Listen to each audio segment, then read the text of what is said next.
One of the most wonderful experiences of my life was living in Taiwan. Taiwan is an island off the coast of Southeast China.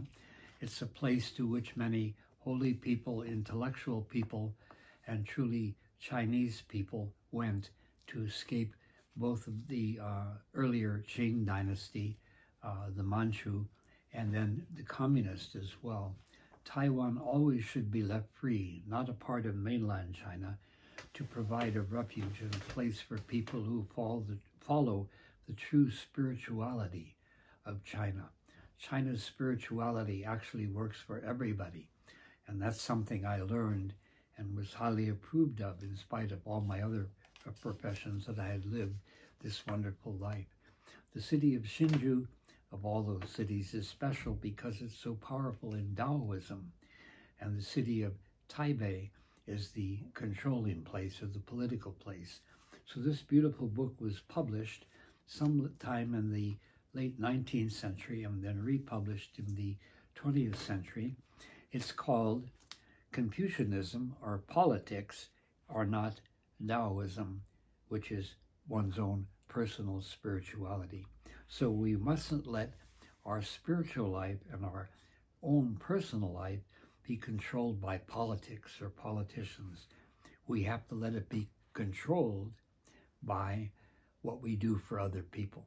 So I do intend to summarize this more. I'm only going to quote 4 places. There's 9 major sections, and that's amazing.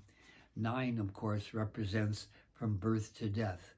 And the mudra, the left-hand mudra, not also has it coincide with the seasons and the directions. So our birth, our growing up, our marriage, our family, and then our old death, dying, and going to heaven is the way of life. And each one of these stages, there's a special virtue. So I'm going to quote 4 of those virtues today, and I hope I can soon print it out, all 9 of them. It's one of the most amazing books, and I first want to say why I have it. In Taipei, there's a section a little bit to the north of the major, where all the restaurants and all of the intellectual places are, a bookshop street, just for bookshops. And in it were 2 men who really liked Taoism, and they collected books on Taoism. And Master Zhuang, my teacher, brought me there, and they gave this to me. Take this, look at it, explain this to people. So it's really a beautiful book, and I do totally intend to make it available for everybody in an outlined form.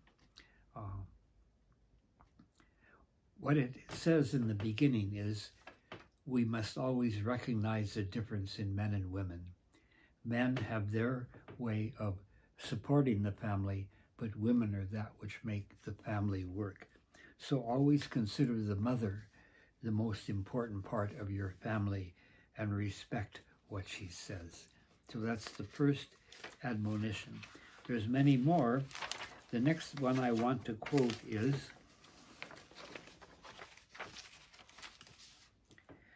the admonition of how we work.